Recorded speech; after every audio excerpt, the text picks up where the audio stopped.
Hey there, welcome to the Fanthropology podcast. I'm your host, Brooke Haynes, and today I'm reviewing the British folk rock band Mumford Son's fifth album, RUSHMERE. I'm joined today by a very special guest, my husband, Josh. I'm going to let him introduce himself. Hi, I'm Josh. I'm Brooke's husband. It's great to be here. So, although I was familiar with a few of their popular songs from like the early 2010s, I really didn't listen to Mumford & Sons until we started dating. And the reason I started listening to them was because they're your favorite band, or at least they were at the time. Are they still your favorite band? They are my favorite band, yes. You Okay. got that right, yeah. Okay, cool. Do you want to talk a little bit about how you got into them? Yeah, so in 10th grade, I was in the theater club, and we had done a show of William Shakespeare's Much Ado About Nothing. And at the end of the play, there's a dialogue between two brothers who had an argument and are reconciling. And on a trip to go perform that in at the state competition for the Alabama State Theater Festival, we were in the car and someone told me, "Hey, this band Mumford & Sons, they have a song that's written almost entirely from that dialogue. You should listen to it." And so I did. And it ended up making me fall in love with the band and their writing, and they've kind of become my anthem for my adult life. So this is Mumford & Sons' first album since they released Delta in 2018. And you and I are both pretty big fans of that record, but so much has happened in the world since 2018, obviously, politically. Obviously, there was a pandemic and all that.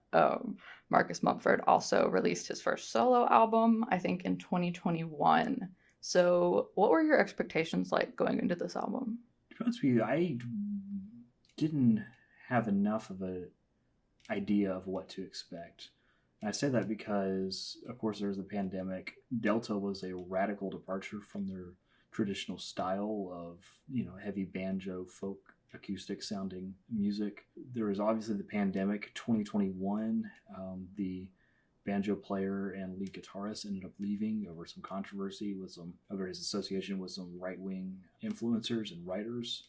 Marcus Mumford recorded his solo album, which deals a lot with his personal trauma and childhood trauma. He also re-recorded some of Bob Dylan's works, the Basement Tape, some lost works of his, and he also collaborated on an Elton John re-record as well.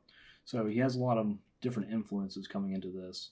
The band got together to record this album in 2023. So there's a lot that's happened since then, and a lot that's gone on before they recorded that I really didn't know what to expect. Okay.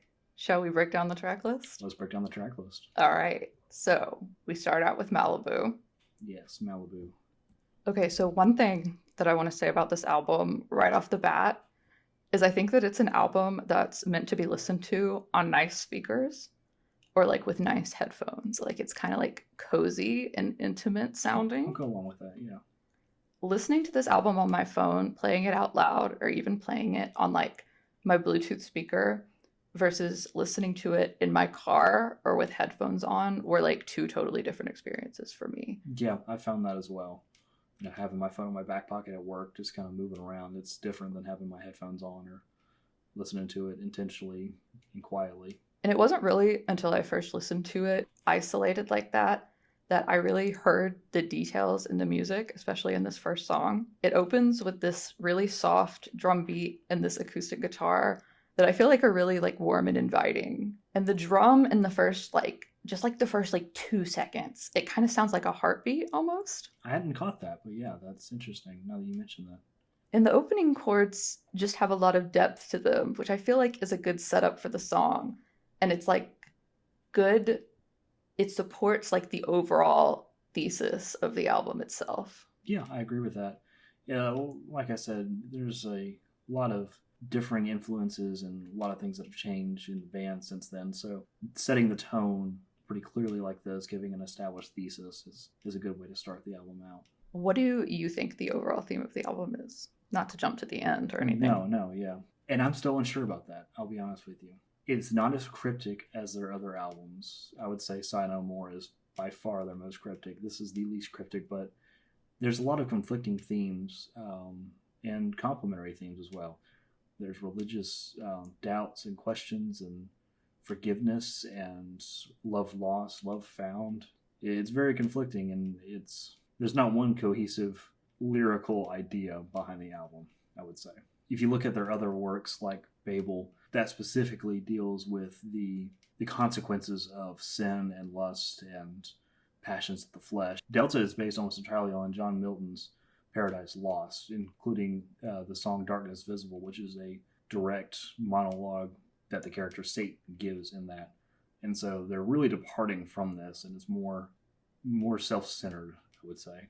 I kind of feel like the overall theme or thesis of the album, in a way, is like about coming home. Maybe not even physically, but kind of like a return to yourself. And I feel like that's kind of representative of the band making music together after taking kind of a long break. But the album is also, to me, like very clearly about like a return to faith and spirituality, which is made really obvious in the lyrics. And I would dare say that like almost all of their music has some kind of spiritual context or undertone to it. I feel like that element is almost always there in Yeah, all for of their sure. work. Even though it's obviously like more present in some of their songs, this is the first song that they've done that I think like could be completely interpreted as like straight up being a worship song. Yeah, absolutely. I mean, this could absolutely fit in with a vineyard worship session. There's room to interpret this as a romantic song, but it's pretty clearly religious and biblical based. So, for people who don't know, the Vineyard is a church movement, and we actually went to a Vineyard church when we were in college, and we went to an event where we actually met Marcus Mumford's parents, as random as that is, but that's a thing that happened. It was a very strange, surreal day, yes. Marcus Mumford's dad was the founder of the Vineyard movement in the UK. And so Marcus is a pastor's kid. He grew up in the church, he grew up leading worship. His roots are definitely in Protestant Christianity. And so, if you're looking at the lyrics of Malibu with that perspective and you have like a general knowledge of Christianity in the Bible, I think you can draw a lot of subtle references in the song. For instance, the lyric that he says a couple times, walking through the valley is what brought me here. I knew I could never make it on my own. That lyric to me very much feels like a reference to the very well known verse from the 23rd Psalm. Though I walk through the valley of the shadow of death, I fear no evil. That was like the first thing I thought of when I heard that lyric. Yeah, that's me as well.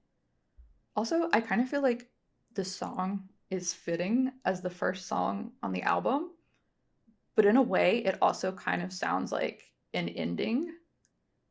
Like it almost feels like end credit music. Like I wouldn't be surprised if it was like the end credit song for a Christian movie, but I also don't mean that in a bad way.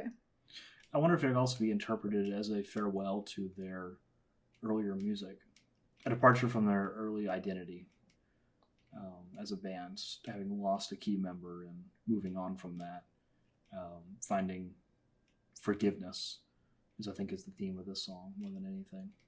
Yeah, I don't think I thought of it that way. I hadn't thought of it that way either, so you just put it like that. So. Okay, do you have any more thoughts on Malibu? No, Malibu, I think we covered that pretty good. So. All right. Oh, Caroline. Oh, Caroline. I think we all know or have known a few Carolines. It's written in the perspective of being about a romantic relationship, but I feel like this can apply to like any toxic person in your life because it's kind of just essentially about cutting off someone who's toxic. Yeah, it's we have known a few Carolines in our life together.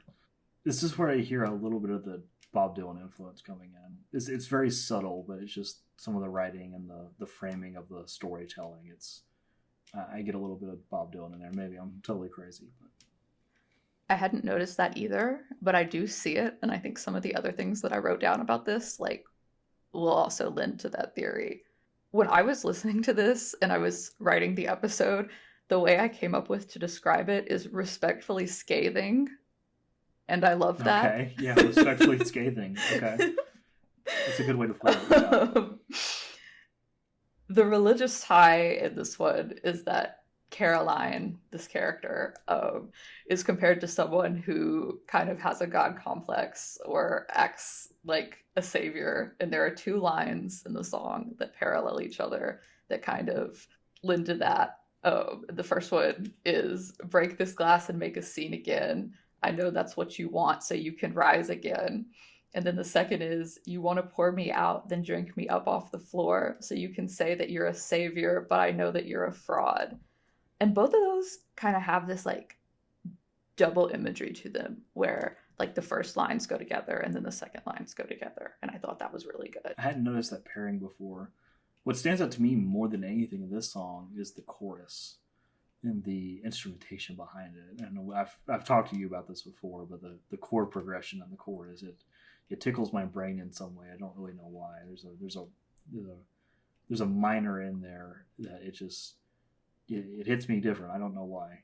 That's where most of my attention is fell with this song, is from the chorus more than anything. You are gonna hate something that I'm gonna say here in a minute. Okay, hit me with it. No, I'm not there yet. I'm not Okay, there yet. All right. So, as far as writing, I feel like the imagery in the song is very strong. Like, I feel like just listening to it, it automatically kind of set a scene in my brain of this party with the lines, I saw your name on a card as I came in the door. And I can listen to it and I can visualize the singer walking into a party and rolling their eyes when they realize that Caroline is there. And I can picture this girl accidentally breaking a glass and spilling her drink to get everyone's attention. Like, it all comes together in my head when I listen to it. To me, this takes place at the same party that Adele sees her lover from When We Were Young at. I love that. They're meeting in two separate rooms, and while Adele is having this gentle conversation with an ex-lover, Marcus and Caroline are having a throwdown in the other room. A throwdown. I think. See, but I think dramatic. I think it's like an ice out. I don't think they're actually really talking. I don't know. I don't know. It could go either way. Breaking glass and making a scene. I don't know. Yeah, that's so canon. I love it. Yeah. Okay, so when we get to the chorus, the lyric, the stars can keep your secrets, I don't want to owe them anything. I feel conflicted by that line because I get it and it's a good line, but with repeated listens, it starts to sound more and more cheesy. I'll go along with that. It does sound a little bit cheesy after you listen to it 10 or 12 times. Brace yourself. I'm also not crazy about the instrumentals in this song. Oh no.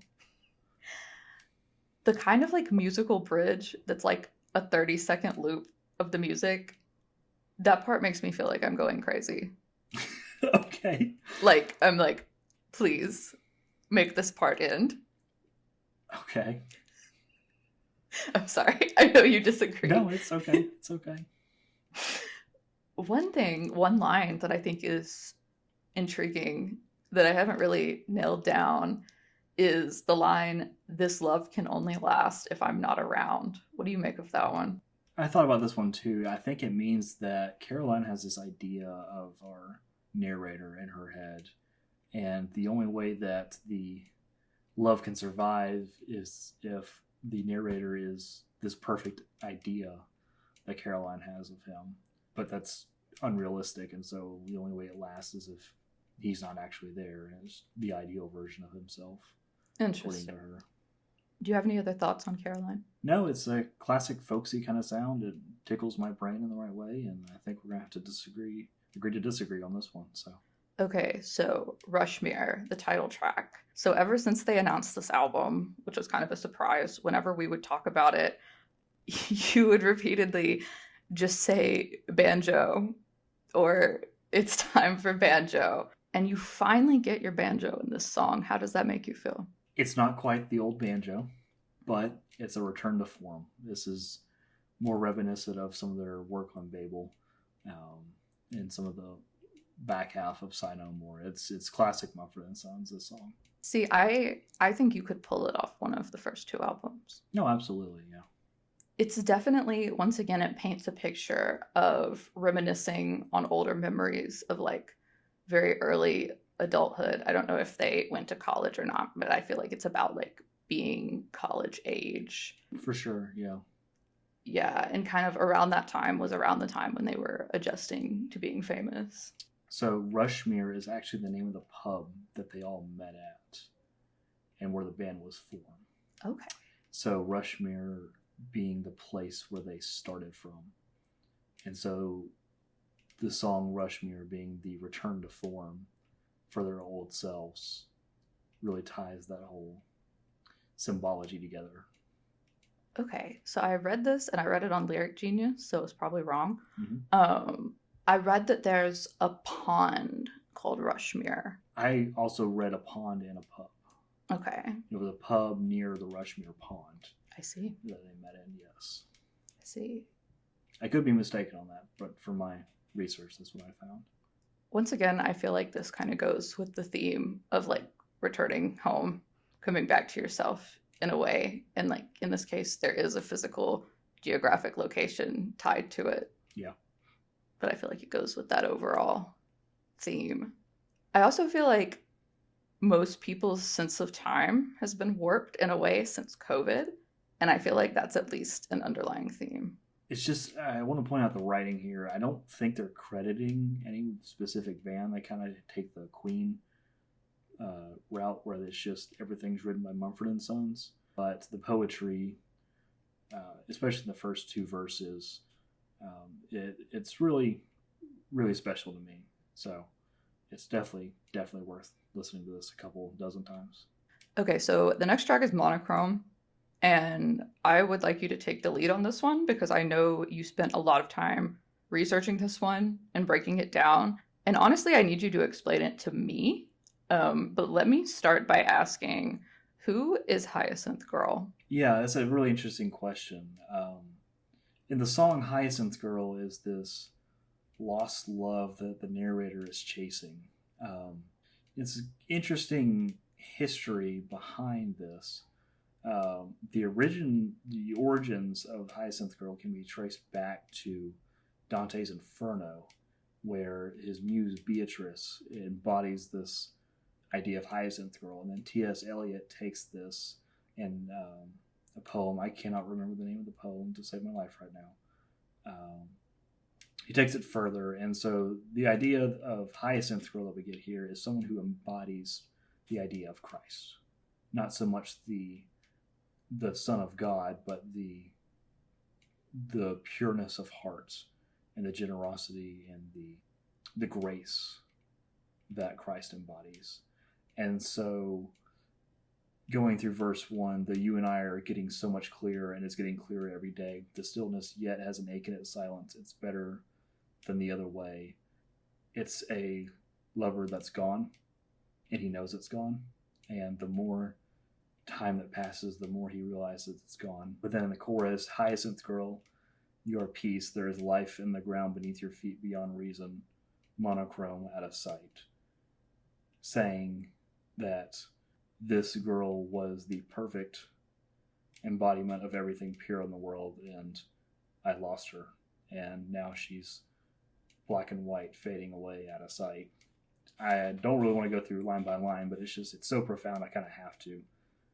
Verse 2, the kind of love I am always chasing is the kind of love that won't be chased. I had no fear at the bottom of my cup, but now it's dry, I'm afraid. And then chorus again, Hyacinth Girl, you are peace, there is life in the ground beneath your feet, restoration, monochrome out of sight. Bridge, I didn't come to win you over, and the final chorus is a little bit different.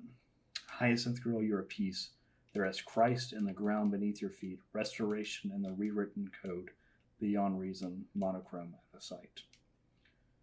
So it's a limitation of someone so perfect that it's inconceivable that they got away, and yet here he is letting her get away from him. That's how I interpret it. Okay, I would have never gotten any of that. Okay, so you kind of addressed the two questions that I had written down that I was going to ask you. The first one being, where do you think that the title monochrome comes from? Yeah, and I picture like an old negative of a old-timey photo, you know. It's this black and white reversed image that you know what it is, but it's fading, and it's not there to last. I really like that. Well, thank you. And then my other question was the line towards the end, I didn't come to win you over, like that really stands out. And Lyric Genius, they just call that one line the bridge of the song. That's how I have it here on, that's how it on the website I'm using as well, yeah. I think that means that he's coming back to her and trying to have a conversation about how he feels and kind of throwing himself back at her feet, putting it all on the table. This is really how I feel about you. I'm not here to win you over, but this is what you are to me. Do you think that's kind of him like retracting and pulling back a little bit, like after saying all that? Like he says, I didn't come to win you over, but like. But then he says the most profound thing and calls her Christ-like. There's Christ in the ground beneath your feet. Yeah. Restoration in the rewritten code beyond reason. So like I'm kind of thinking maybe he did come to win her over, but. I think he did, absolutely, but I think he's trying to save face a little bit here. The male ego is fragile, as you well know. Yeah. Yeah. I don't have a lot of solid thoughts on this song. I really don't. Okay. The one thing that I do have to say about it is I feel instrumentally the exact opposite of the way that I felt about Caroline. It is so pleasant to listen to. Like I would just listen to the instrumentals in this song with no words. Yeah, it's definitely could have been off of Delta, the way the instrumentals are framed, and the piano is the leading part of this song, and it's subtle, and the chord progression, it's very sad and lamenting, but with a bit of hope in there, the way that the chords are written. So I really like the instrumentals on this too. Okay, so the next song is Truth. I want you to start on this one. Okay, so doing some research before this episode, I read some independent reviews of the album, and almost every single one of them called this song the best song. I have some strong opinions about that. That's crazy. It's one of the weaker songs on the album, in my opinion. It's folksy. It's very. It reminds me a lot of the Christian songwriter Stephen Curtis Chapman. Some of the late '90s, early 2000s Christian acoustic movement, which fits in a lot with that Vineyard we talked about as well. But it's a country adjacent, folk adjacent kind of vibe. It feels a little all over the place. There's not really one feeling that this gives me. I don't know. I think that the song lyrics are probably more autobiographical. Specifically at the end of verse 2, he says, I was born in California and it never ends. But I don't know about that for sure. Okay, so that was my literal first thought about this song. And I Googled where was Marcus Mumford born, and he was born in Anaheim, California. Okay. So that would lend credence, I think, to this being an actual autobiographical song. For me, there's just not one way to take these lyrics. It could be about a struggle with organized religion. It could be struggle with a relationship. It could be struggle with self-worth, guilt with sin. I mean, all these things, you can read into it a million different ways. I don't know. I had a really hard time with this. Okay.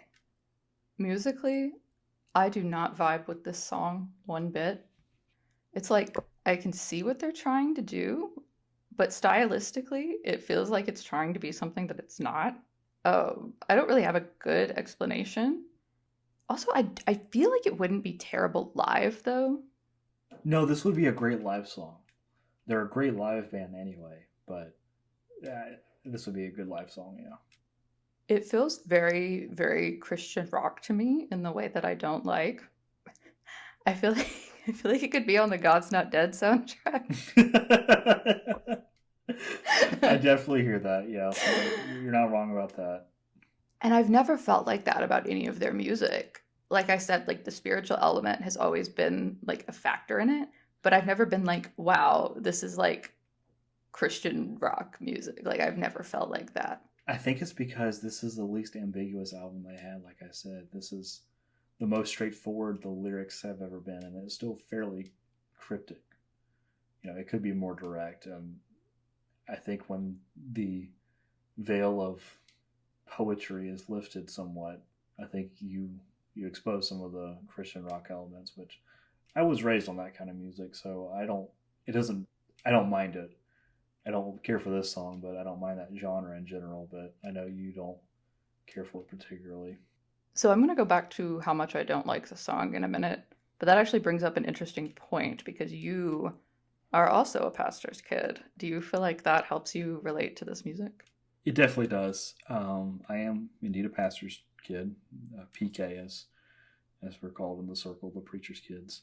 Do people really say that? Yes, I've been called a PK a lot in my life. Oh, okay. So yeah, I think I've always identified with Marcus a bit. Our dads are both pastors of denominations that are similar but not similar in the same kind of way. They're both leaders, both spiritually and physically in the church. And so I think I've always kind of related to him a lot in that regard. Obviously, there's a lot of difference between us, but I think that's helped me relate to their music a lot more, is knowing the background that he comes from is so similar to mine. I don't think there's ever been an artist that I share these similarities with before. So That's really cool. I like that. thanks. Okay, so where I do differ from you on this one is I actually do think there are some good lyrics in it, and I do think that there's a theme. And this might be completely in my head just because, like, this relates to me. But I ultimately think the song is about anxiety and using faith to, like, reassure yourself when you're anxious. The lyric that's repeated in the hook is "There's a fire in the almost places. It leaves us nowhere else to go." And like that's such a good line to me. Like that is a brilliant one-liner about anxiety. And I wish that that lyric was incorporated into a song that I liked more because it does not work in this song. It doesn't, but it's so good. A fire in the almost places. That's a really good line. It is a really good line. It's definitely the standout line of the song. I hadn't thought of that interpretation before, but I see that now. I think you're right. It could be interpreted in that way. But again, I think it's about a struggle that is personal, but it's left ambiguous enough so that the listener can relate to it. Okay, so the next one is Where It Belongs. The song is obviously very emotional and raw, and it has the very simple acoustic and piano instrumentals. And I really think that that is what serves Marcus's voice best. Yes, definitely. He's served with a much softer, not always, but I think with the tone that they're taking with this album, the softer songs are where it strikes. His voice is so powerful, I think, like on its own. Like I think like the really soft instrumentals that are simple, like it's simple, but it's simple in a good way. It does a lot for him. Yeah, yeah, I agree. The harmonies on the chorus are really, really cool in this one. It's very well produced. Lyrically, it's obviously a song about anger, and I think anger specifically related to grief and the anger that accompanies grief. And I think that he makes it very easy for the listener to empathize with him on that. I agree. Yeah, it's a anger that's not necessarily founded on a grievance, more on a lack of somebody being here. Whether that was something that they stepped away from or passed away or something like that. I think that's left unclear, but it's not a argument with a friend that went wrong kind of anger. It's a deep emotional conflicting anger.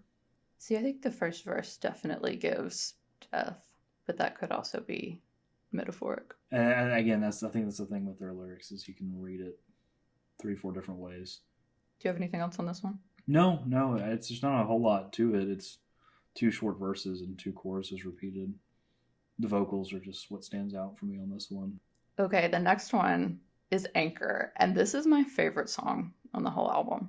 Really? It is. And I think one of the reasons that I love it is for the same reasons that I just stated that I like Where It Belongs, but I definitely prefer this one over that one. Okay.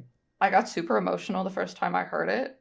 Once again, Marcus's voice just kind of like fills out over the simple instrumentals, and like there's just this emotion in it that like got me.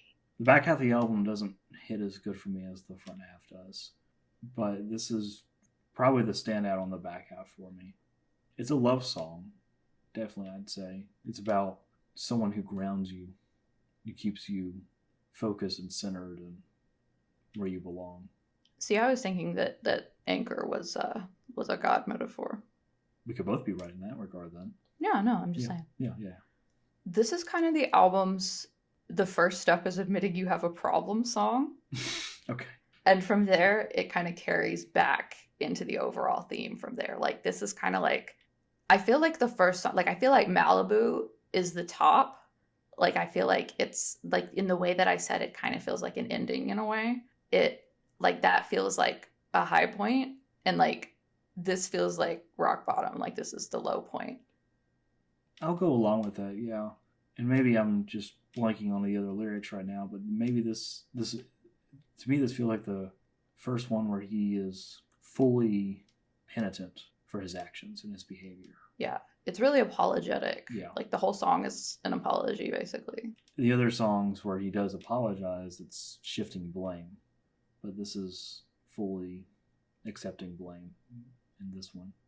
That's kind of all I have to say about it. Do Okay. you have anything else? No, like I said, this one didn't stand out to me, but I'm glad to hear your input on it because that definitely makes me want to go back and listen to it. So the next track is Surrender. And I don't have a lot to say about this one. I don't necessarily think that it says anything that the other songs haven't already said. Yeah, it's kind of a repetition of some of the other stuff. When you take you take the chorus, you remove the kind of the background, leave the guitar, add some piano and some tom heavy drums, and you have a Hillsong United song. It's very Christian worship kind of chorus writing. That's what sticks out to me about this song. Is again, I think it echoes back to his roots in the church. The thing that I did notice about the lyrics is, I think in that chorus, in that hook, there's this kind of like duality in the writing, because he says defeat and surrender always feel the same to me, but what does it matter? They both bring me to my knees. And what I mean by that is, by bringing him to his knees, that could obviously mean, in a religious context, like falling on your knees in prayer. Because once again, this song has that strong feeling of returning back to faith. But is it that? Or is it falling to his knees in pain? Or is it both? And I kind of lean towards it being both, because he says defeat and surrender. And so I feel like defeat is like the version that's like falling down in pain, and surrender is like the version that's like praying. Does that make any sense? It does. I disagree with you on this, though. You disagree? Okay. I do. Defeat and surrender always feel the same to me. It shows an unwillingness to open yourself because you feel like you're letting your own self down, that you're not holding strong, that you're weak for letting somebody else in. So you're failing in that regard. So you're saying defeat and surrender always feel the same to me. They both bring me to my knees. The chorus is a cry for break me down, put me back together. I'm surrendering. But that's like a prayer. It's fully giving yourself over to God, is what that is. Yes. But then I feel like what you said leads to the theory about it being like falling to your knees in pain. But then the next part is like a prayer. Okay. You could be right. I don't know. I could be right. We will never know, probably. Though. The world will never know. We'll keep arguing about this one for a while, I think. Okay. Blood on the Page. How do you feel? Vocally, my favorite. Madison Cunningham, I don't know any of her other stuff. I don't either. I have no idea who she is. I'd imagine she's some underground artist that they've taken up with in the recent years. They've worked with a lot of the modern folk scene. John Baptiste, Trombone Shorty. They've worked with all these people before, so I'd imagine Madison Cunningham is someone that runs in that circle, but I don't know. I really don't know anything about her, so I'm not going to say anything definite.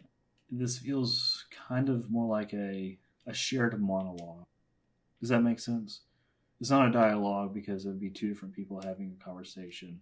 It's two people having a conversation, but they're both trying to say the same thing. Does that make sense to you? It does. Okay. I have thoughts and opinions. Give me all the thoughts. Let me cook on Well, this. you can cook. Let me cook. You can cook. Okay.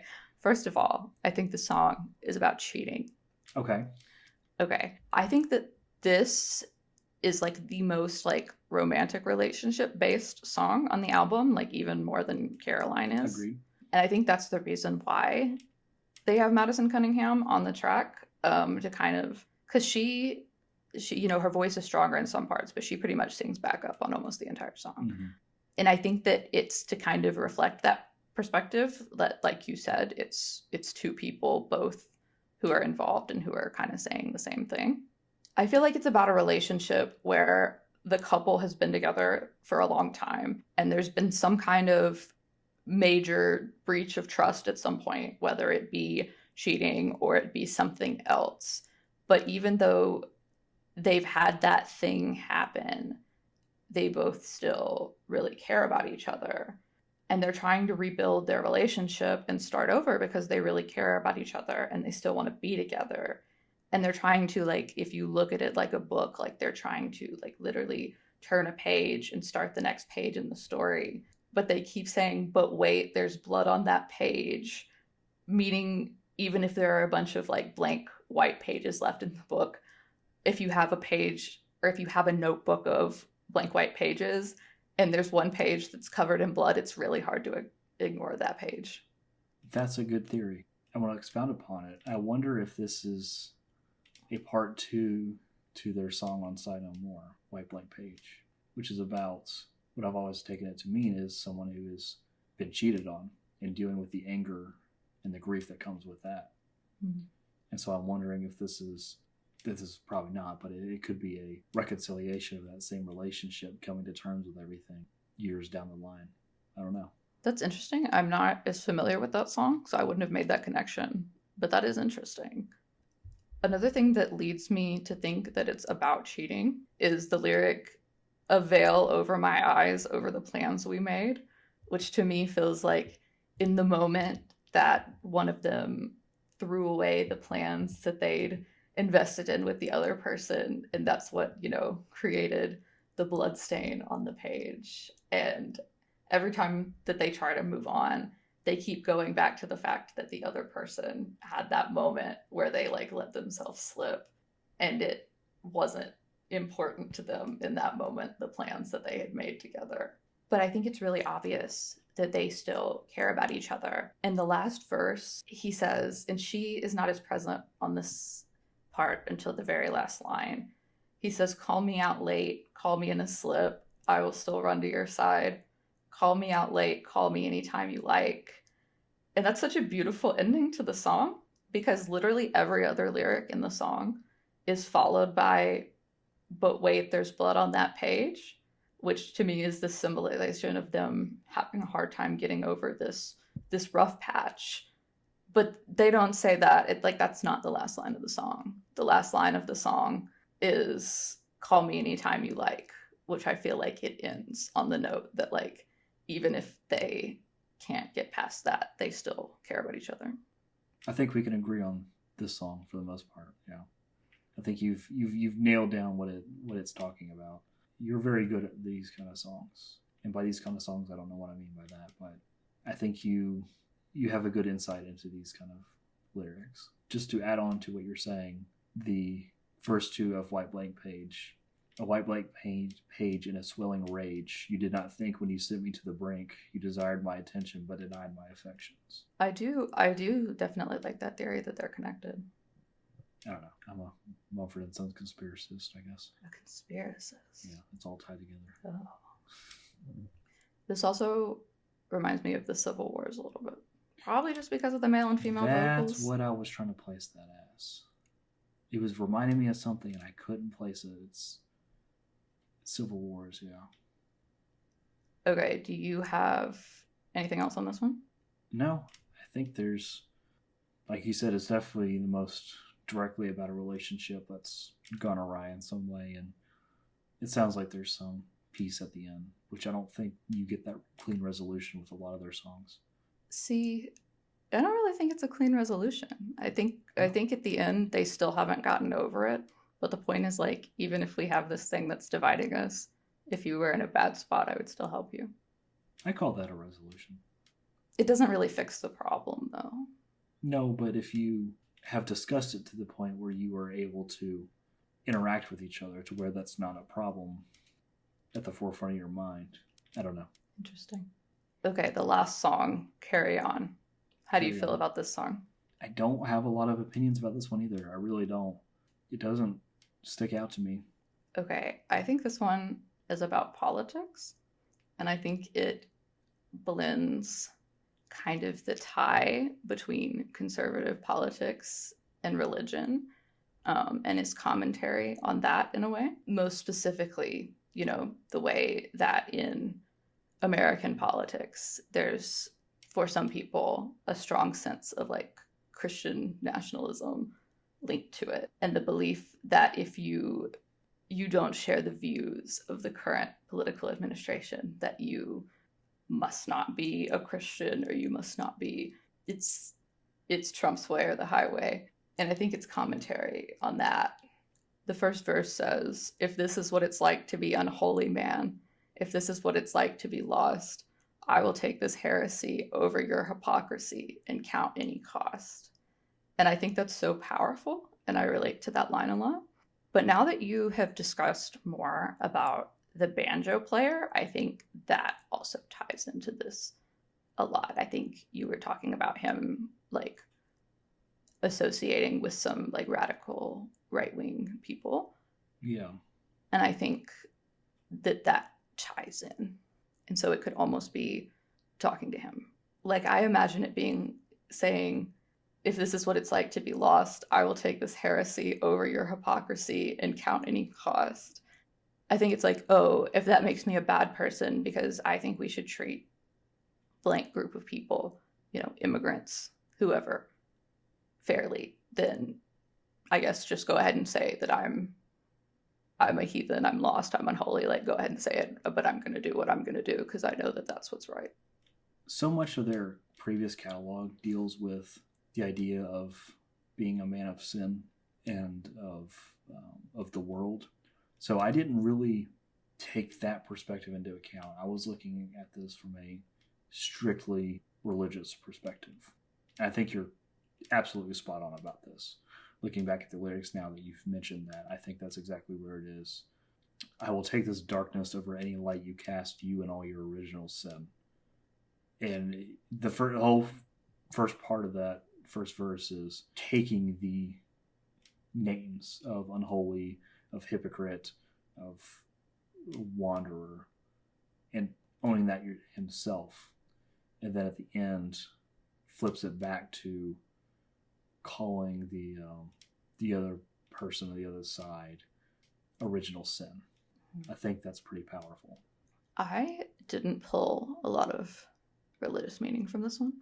I think it uses those metaphors in the beginning, but I ultimately didn't think that was what this one was about. Well, I didn't pull any religious meaning from it either, but didn't know where else. I didn't have anywhere else I was taking it, so that's probably why it didn't stand out to me very much. Most of my thoughts were on monochrome, deciphering that. So I think you're dead on. I think this is, I think it's political commentary. The line, I think this also supports that. A line that's repeated multiple times in the song is, "Because there's no evil in a child's eyes." And I think that means that no one is born with any kind of like predetermined beliefs or any kind of prejudice or any kind of hatred for anyone, for any kind of group or people, that it's all a learned behavior. Again, I think you nailed it with that line. I've trying to figure out what that line meant for 2 months now, and I think you just summed it up perfectly. Okay. Yeah. You're good at this.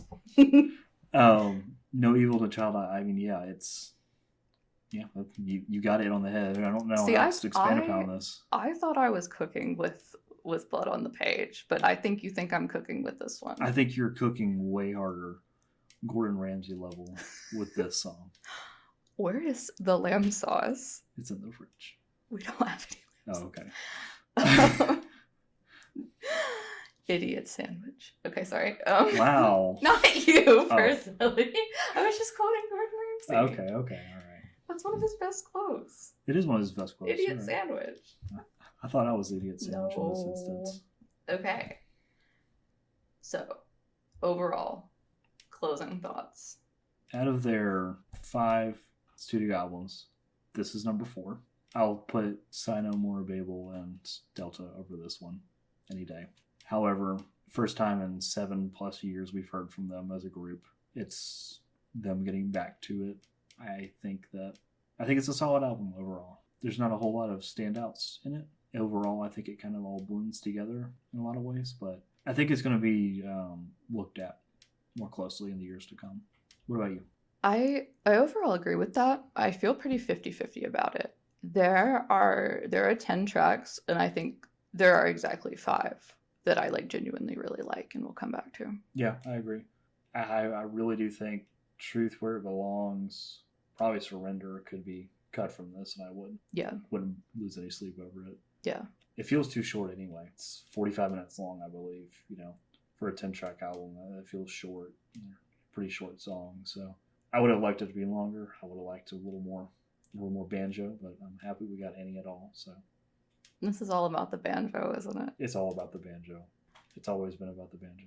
As an album as a whole, like as a full body of work, I don't feel like it has a strong like replay factor as an album, like to sit and listen to all the way through over and over again.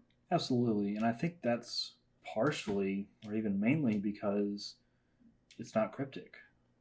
Yeah. With their other albums, you got to listen to them 5, 6, a dozen times to get any meaning out of them. I still don't understand some of the lyrics on Babel. Mm-hmm. I'm still listening to some of that music, trying to get a clear meaning about what it is. It's driving me crazy. Yeah, it's because it's simple.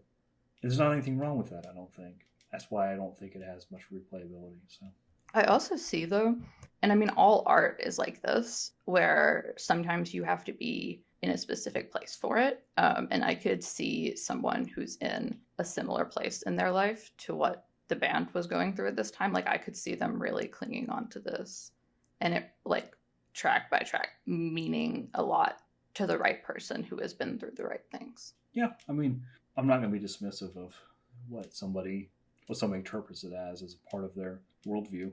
I think that's one of the things that you and I both love about music is that it can be interpreted in 1,000 different ways depending on your upbringing, where you're at in your life, where the world takes you. Kind of like you said, overall, I don't think it's their best album, but hearing this now, I think that they can and hopefully will continue making good music in the future. They said this is going to be their most prolific year for music in the band's history, so interesting. We'll see. All right. Anything else? I think I'm good. Okay. Anything else from me? No. Thanks for being on my podcast. Thanks for having me. Do you want to shout out your YouTube channel? Yeah, youtube.com/burntcrouton. Can you spell that? BURNTCROUTON. Excellent. Yeah. And what do you do on that YouTube channel? Right now, I am playing through a Star Wars real-time strategy game. So if you like big map games with little units moving around and big battles, that's kind of what I'm doing right now. So feel free to check me out. Okay. Thank you for being on the show. Thanks for having me. If you made it this far through the episode, thank you for listening. I've gotten a lot of positive feedback on the first episode, and I really appreciate it. The Fanthropology website is currently in the works and hopefully will be launching soon. But for now, I'm going to link all my social media and the social media for the podcast in the show description, so you can check that out. Fanthropology is now available on Spotify, on Apple Podcasts, on Amazon Music and Audible, on iHeartRadio, and I'm going to be uploading them to YouTube. So you have lots of options if you want to listen or to share. But wherever you're listening from, thank you for listening, and I'll talk to you again soon.